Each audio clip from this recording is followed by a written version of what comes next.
Friends, welcome to physics voyage once again. आज हम पढ़ने वाले हैं ट्रांसफार्मर से रिलेटेड न्यूमेरिकल्स। लास्ट वीडियो में हमने ट्रांसफार्मर पढ़ा था और आज जो है हम उससे रिलेटेड कुछ न्यूमेरिकल्स करेंगे। उसके पहले मैं आपको एक बार और आइडिया दिला देता हूँ कि हमने यह जो ट्रांसफॉर्मेशन रेशो का फॉर्मूला लिखा था वह क्या था, NS upon NP and that is equal to ES upon EP and that is equal to IP upon IS। ठीक है, तो यह जो फॉर्मूला है इसे आप बहुत ध्यान से समझ लीजिएगा क्योंकि यह फॉर्मूला हम बार बार अप्लाई करने वाले हैं ट्रांसफॉर्मेशन रेशो के संदर्भ में। याद रखिए कि यह कंसिडर करते समय हमने यह बात मानी है कि ट्रांसफॉर्मेशन रेशो जब हम निकाल रहे हैं, अगर कोई पावर लॉस नहीं हो रहा है, इसका मतलब है ES इंटू IS जो है वह इक्वल होता है EP इंटू IP के। ओके, तो ये बताता है कि जितना फ्लक्स प्राइमरी कॉइल से एसोसिएटेड है, जुड़ा हुआ है, उतना ही फ्लक्स जो है वह सेकेंडरी कॉइल से भी क्या है, एसोसिएटेड है ना। ये बात आप बहुत ध्यान से समझ लीजिएगा। आइए, तो अब हम बात करेंगे ट्रांसफॉर्मेशन रेशो में। हमने बात की थी कि यदि K इज़ ग्रेटर देन 1 है, अर्थात K इज़ ग्रेटर देन 1 है मतलब NS is greater than NP यदि है, तो आप याद रखिएगा कि there won't be any if NS is greater than NP, तो यहाँ से आपको पता है this implies ES is greater than EP होगा। और ऐसे ट्रांसफार्मर को स्टेप अप ट्रांसफार्मर कहा जाता है क्योंकि ऐसे ट्रांसफार्मर जो होते हैं वह क्या करते हैं, ये जो हैं यह अप्लाइड वोल्टेज की वैल्यू को क्या कर देते हैं, बढ़ा देते हैं। परंतु यदि K इज़ लेस देन 1 है तो इसका जस्ट अपोजिट हो जाता है। K इज़ लेसर देन 1 के केस में NS is lesser than NP हो जाता है और उस केस में ES जो होता है वह लेस देन EP हो जाता है। ये बहुत महत्वपूर्ण बात है जो कि आपको समझनी थी। ठीक है, अब आगे हम बात करते हैं इसके बारे में। अब देखिए, यहाँ एक और जो बहुत महत्वपूर्ण फॉर्मूला है जो आपको पता होना चाहिए वह आता है और वह रिलेटेड होता है एफिशिएंसी से। What is the efficiency? अब देखिए, एफिशिएंसी जो होती है, ओके, एफिशिएंसी जो होती है वह डिपेंड करती है। एफिशिएंसी किसी भी सिस्टम की कैसे निकाली जाती है? किसी भी सिस्टम की एफिशिएंसी का मतलब होता है कि कितना आउटपुट मिल रहा है और कितना इनपुट दिया था। तो आप कह सकते हैं output power output divided by power input, है ना, कितना मिला और कितना दिया था, बस यह है एफिशिएंसी। अब आप देखिए, यहाँ पर एफिशिएंसी सिस्टम की अगर हम बात कर रहे हैं, यह हो जाएगा ES। देखिए, आउटपुट जो है वह सेकेंडरी कॉइल से निकलेगा, ES IS अपॉन यह आएगा EP IP। ठीक है, अपॉन आएगा EP IP। तो इस तरह से आप ये क्या कर सकते हैं, यहाँ निकाल सकते हैं। This is the efficiency. ठीक है ना, ये क्या है, एफिशिएंसी।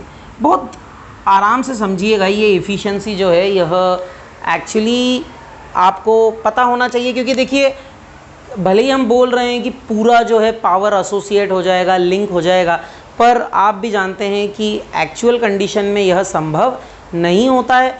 कुछ तो पावर लॉस होता ही है और यदि पावर लॉस होता है तो उस पावर लॉस को क्या करना पड़ता है, उस पावर लॉस को हमें ध्यान में रखना पड़ता है और इसीलिए यह एफिशिएंसी जो है वह बहुत महत्वपूर्ण है। ठीक है, आइए अब इसके बाद में आगे हम बात करते हैं कुछ न्यूमेरिकल्स की। न्यूमेरिकल्स जो हैं वह एक्चुअली यह बताते हैं कि आपने कितना थ्योरी में सीखा है। ठीक है, तो आप ध्यान से देखिएगा, मैं ये हटा रहा हूँ और अब हम न्यूमेरिकल्स देखने वाले हैं। ठीक है ना, अब ध्यान से समझिएगा। अब हम न्यूमेरिकल्स देखेंगे। पहला प्रश्न जो है वह मैं आपके लिए पढ़ रहा हूँ।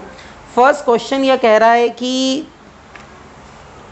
how much current is drawn by the primary coil of a transformer which steps down 220 volt to 20 volt. क्या कह रहे हैं कि 220 वोल्ट से 20 वोल्ट क्या किया गया है, स्टेप डाउन कर दिया गया है. तो 220 वोल्ट मतलब क्या था, ये आपका प्राइमरी वोल्टेज होगा, मतलब इसको कह सकते हो आप ईपी, ये ईपी होगा, और ये जो है यह क्या होगा, ईएस होगा, सेकेंडरी वोल्टेज ईएस. ठीक है, यह ईएस होगा. क्लियर है. To operate device with an impedance of 220 ohm. Okay, impedance is given. So impedance बोल लें, रेजिस्टेंस बोल लें, ये कितना गिवन है, 220 ओम का रेजिस्टेंस गिवन है. ठीक है. How much current is drawn by the primary coil of a transformer which steps down 220 volt to 20 volt. Primary को वो सेकेंडरी वोल्टेज 22 में बदल देता है, 220 को 22 में कर देता है. To operate device with an impedance of 220 ohm. इसका इम्पिडेंस 220 ओम गिवन है. ठीक है.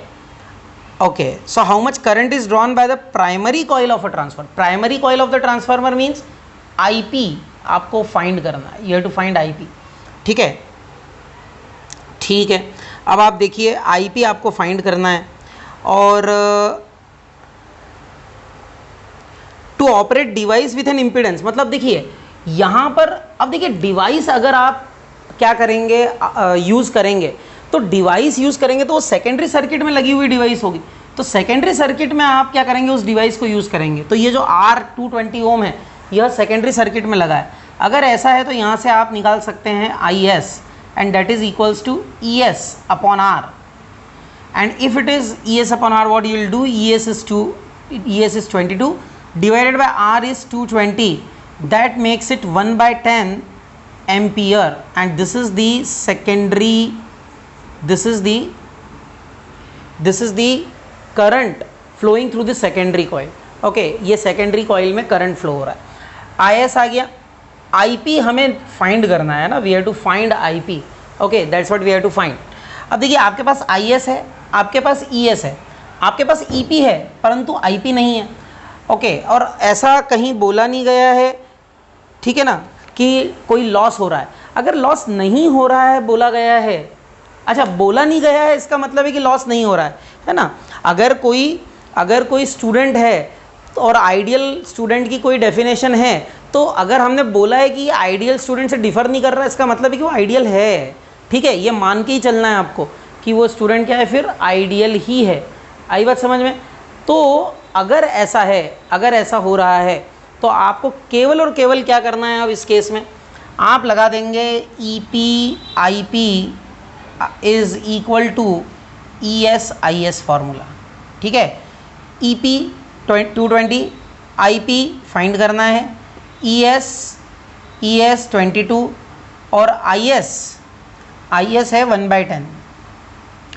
22 10 जा, अब ये 10 इधर ले आएंगे तो हो जाएगा 1/100 या फिर 0.01 ampere, and this is the primary current.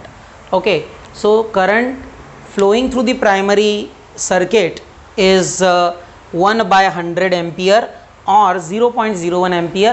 I hope you understood this. Okay, so let us continue the exercise. The next question, it says that a step down transformer converts transmission line voltage from 220 volt to 2200 volt to 2200 volt to 220 volt. Okay,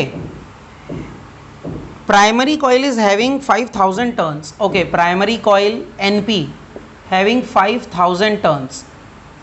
Okay, now this is 2200 volt. What does it mean? It is primary voltage and this is secondary voltage. Okay, now primary coil is having 5000 turns. Okay, efficiency of transformer is 90% and output power is 8 kilowatt. Efficiency of transformer in percentage is given 90%. So 90% is the efficiency. Okay, and output power is 8 kilowatt. So output power output is given 8 kilowatt. 8 kilowatt. Okay. Evaluate number of turns in secondary coil and input power.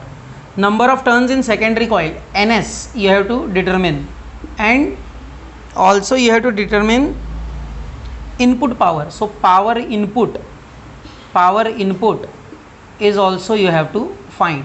Okay, so these are the points which you have to actually work on, right? So EP is this, ES is this, NP is there, NSP input, this is what you have to find. Okay, now you see it is mentioned that 90% is the efficiency. So eta is mentioned, eta is the efficiency, and it is mentioned that it is 90%. Okay, fine. So it is mentioned that it is 90%.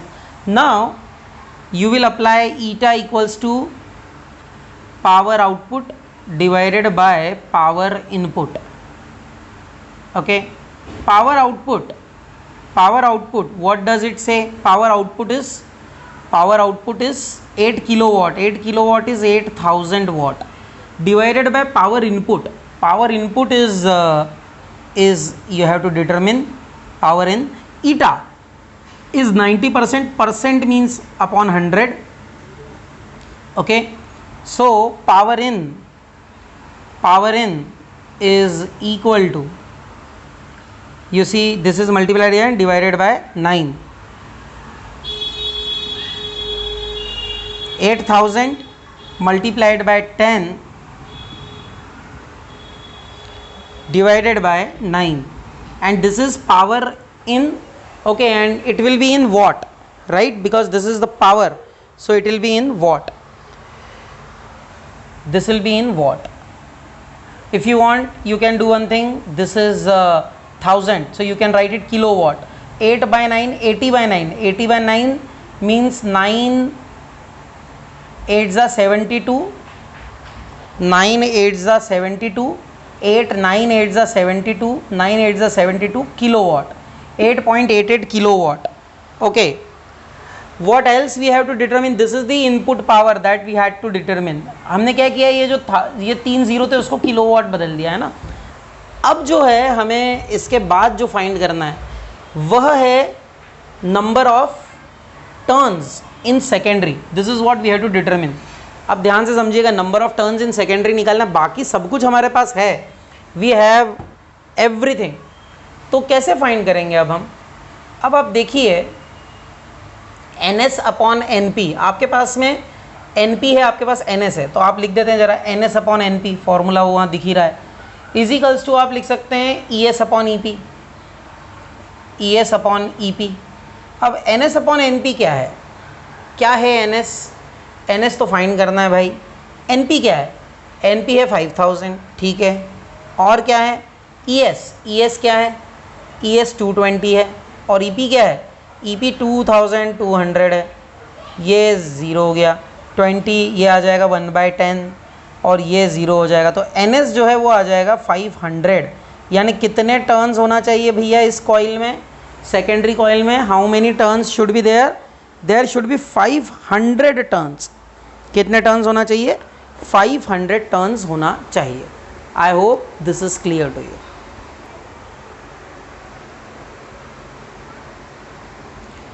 So the next topic is where do we actually use the transformers.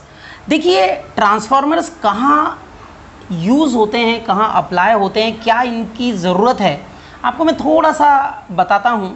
देखिए जो power stations होते हैं, एक second रुकिएगा. देखिए जो power stations होते हैं वहाँ पर जो इलेक्ट्रिसिटी प्रोड्यूस होती है, वो इलेक्ट्रिसिटी प्रोड्यूस होती है बहुत हाई वोल्टेज पर. ओके, एक बहुत हाई वोल्टेज पे वो इलेक्ट्रिसिटी प्रोड्यूस होती है. ठीक, वो जहाँ पर प्रोड्यूस हो रही है वहाँ तो लैक्स ऑफ वोल्ट में रहती है. उसके बाद में जब उसको ट्रांसमिट किया जाता है ना, जो ट्रांसमिशन लाइंस होती हैं, आपने देखा होगा खेतों के ऊपर से वो ट्रांसमिशन लाइन जो है, ऊंची ट्रांसमिशन लाइन, उसको ऊंचा बनाया जाता है. और आपने देखा होगा कि उसके नीचे खेतों पर भी कोई कंस्ट्रक्शन नहीं किया जाता, उसके नीचे है ना, कोई कंस्ट्रक्शन नहीं होता है. तो यहाँ पर तो क्या होता है 30,000 वोल्ट, 40,000 वोल्ट, ऐसे हाई वोल्टेज पे क्या होता है ट्रांसमिशन होता है पावर का। ठीक है, उसका कारण क्या है? उसका कारण यह है कि आपको एक्चुअली क्या करना है, अगर आप मान लीजिए, अगर आप क्या करते हैं, अगर आप लो वोल्टेज पे करते हैं, मान लीजिए 100 वोल्ट पे, 220 वोल्ट पे अगर आप पावर को ट्रांसमिट करते हैं, तो एक्चुअली ये होगा कि ट्रांसमिशन के दौरान जो हीटिंग इफ़ेक्ट के रूप में जो पावर लॉस होता है वो इतना ज़्यादा हो जाता है कि आप एक्चुअली उस पावर को, यहाँ पर आपको जो पावर मिलेगी वो इतनी कम होगी कि ये डिवाइसेस का काम करना तो मुश्किल ही है। तो इस बात को ध्यान में रख के कि हमें पावर लॉस को क्या करना है, रिड्यूस करना है, क्या किया गया, लोगों ने, साइंटिस्ट ने ये सोचा कि हम क्या करते हैं, हम वोल्टेज जो है जिस पर वो ट्रांसमिट किया जा रहा है उसको बहुत हाई रखते हैं। इसका क्या फ़ायदा है वो इस एक्सप्रेशन से ही समझ में आ जाता है।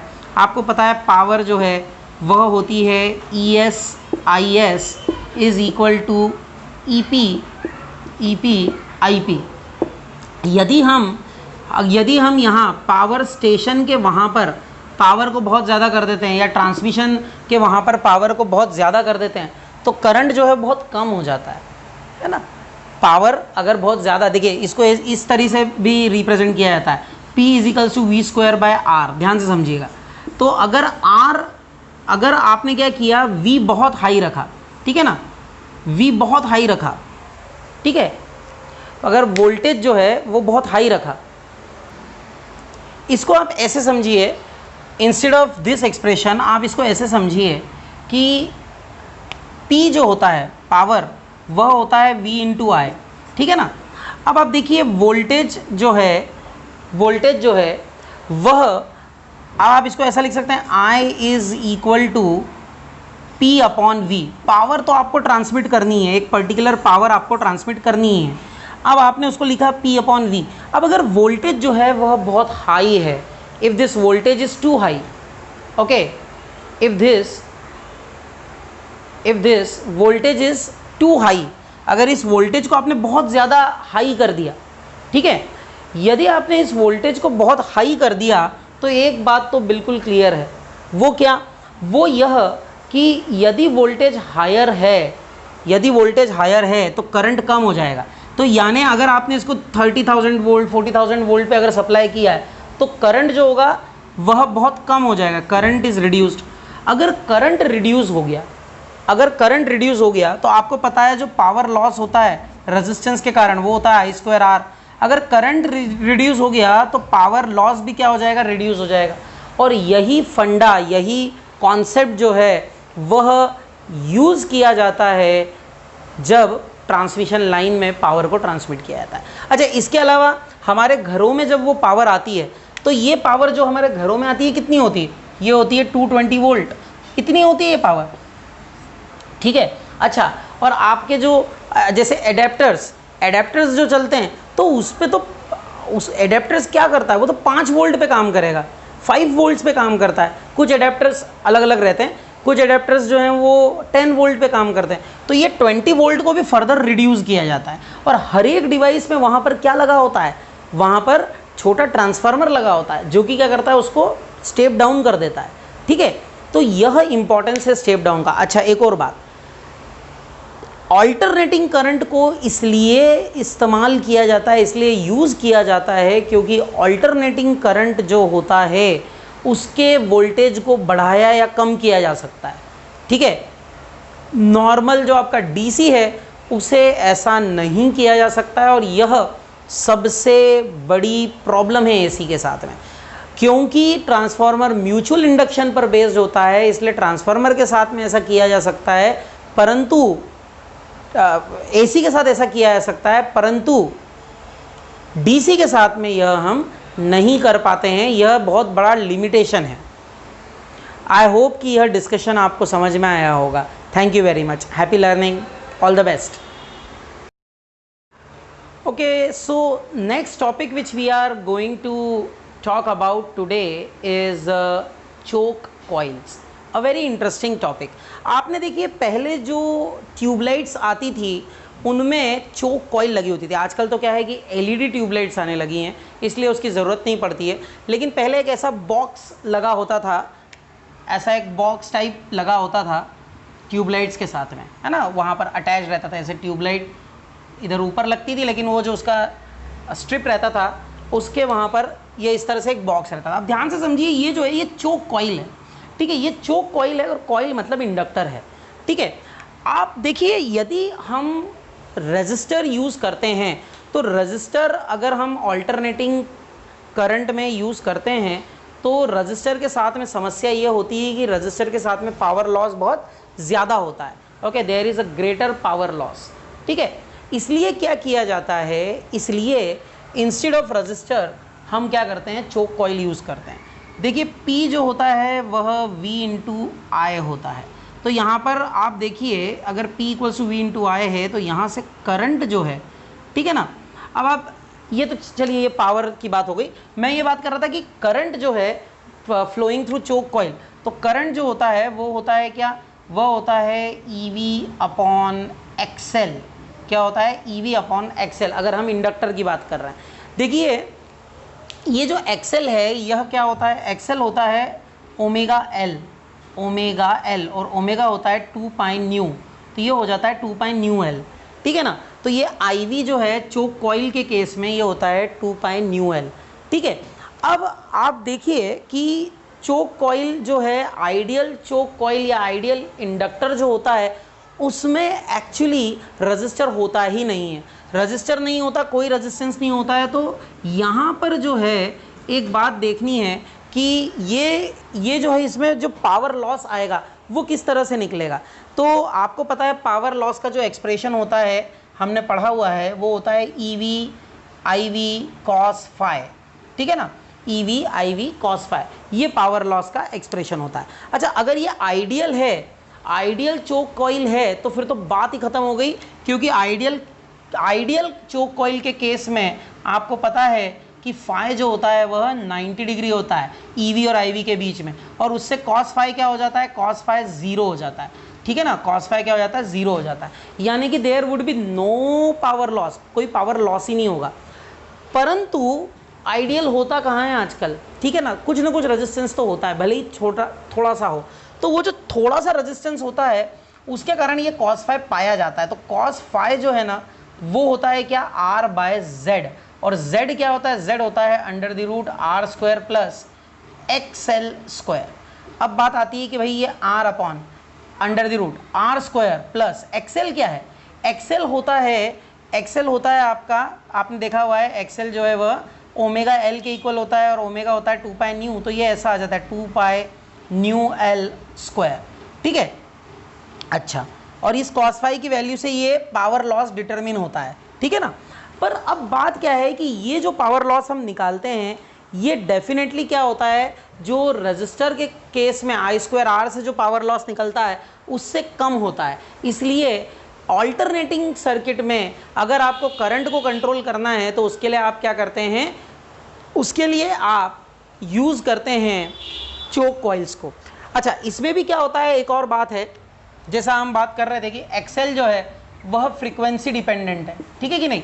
तो अब क्या है, फ्रीक्वेंसी डिपेंडेंट है तो क्या होता है कि अगर मान लीजिए लो फ्रीक्वेंसी है, अगर फ्रीक्वेंसी लो है, अगर फ्रीक्वेंसी लो हो जाएगी तो एक्सएल भी क्या हो जाएगा, फ्रीक्वेंसी अगर लो है तो एक्सएल भी कम हो जाएगा।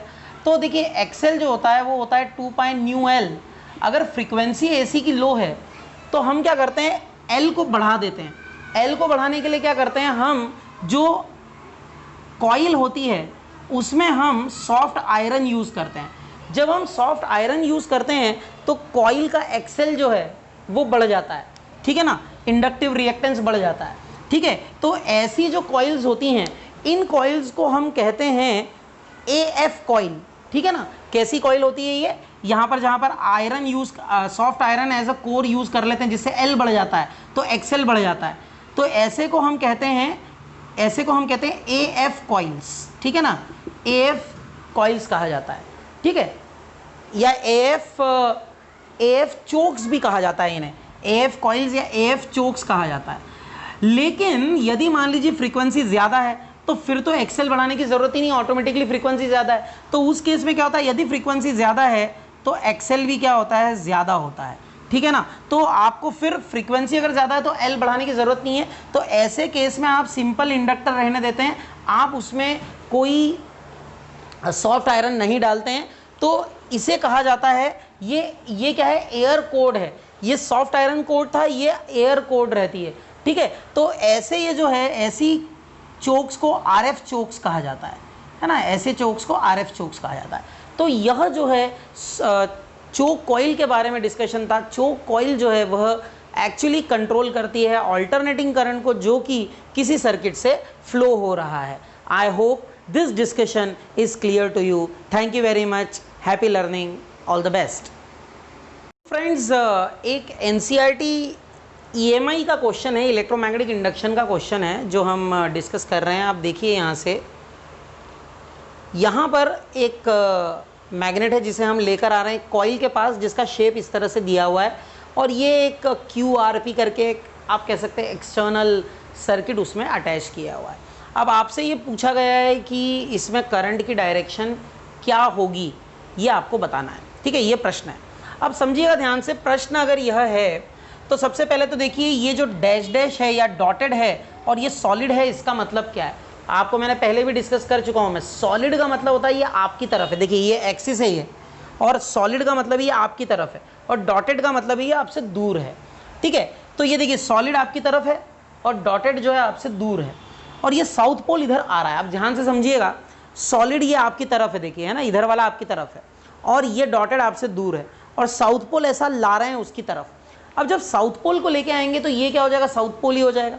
अगर ये साउथ पोल हो गया, ध्यान से समझिएगा, ये साउथ पोल हो गया, तो साउथ पोल में क्या होता है, आपको पता है करंट कैसा इंड्यूस होता है, करंट इंड्यूस होता है क्लॉकवाइज, है ना। और साउथ देखो, ये वाला एंड आपकी तरफ, ठीक है, ये वाला एंड आपकी तरफ है और इधर आपसे दूर है। और क्लॉकवाइज अगर हम लेंगे तो देखिए आपकी तरफ वाले एंड पे ऊपर की तरफ करंट जाना चाहिए। आप खुद करेंगे तब ज़्यादा अच्छे से समझ में आएगा। आपसे दूर वाले पे नीचे, और आपकी तरफ पर क्या होना चाहिए, ऊपर करंट होना चाहिए, ऐसा होना चाहिए, ठीक है। अगर ऐसा है तो आपकी तरफ वाला जो है ये सॉलिड, इस पे ऊपर की तरफ करंट और इस पर नीचे की तरफ करंट, देखिए ये क्लॉकवाइज करंट फ्लो हुआ। अब ये अगर क्लॉकवाइज करंट है तो आपको क्या करना है, यदि यह क्लॉकवाइज करंट है तो इस क्लॉकवाइज करंट को रिप्रेजेंट तो कर दिया आपने। अब देखिए ये करंट जब ऐसा बाहर निकलेगा तो कैसे जाएगा, ऐसे जाएगा। तो बाहर के सर्किट में इसकी डायरेक्शन क्या है, Q से P की तरफ है, ये डायरेक्शन है इसकी इन आउटर सर्किट। और अंदर वाले सर्किट में इसका जस्ट अपोजिट रहेगा, देखिए ये ऐसा आएगा, ऐसा जाएगा, ऐसा जाएगा, ऐसा जाएगा, ऐसा जाएगा, ऐसा जाएगा, और ये पूरा हो जाएगा। समझ में आई बात। तो अंदर वाले सर्किट में यह P से Q की तरफ जा रहा है, और बाहर वाले सर्किट में यह Q से P की तरफ जा रहा है। आपको अगर आपको लिखना पड़ेगा कि inside the coil it will move from Q, inside the coil it will move from P to Q, and outside the coil it will move from Q to P via R. Okay, so this is what a question. I hope that you understood this and you will able to actually apply this concept in the different other such questions. Thank you very much. Happy learning. All the best.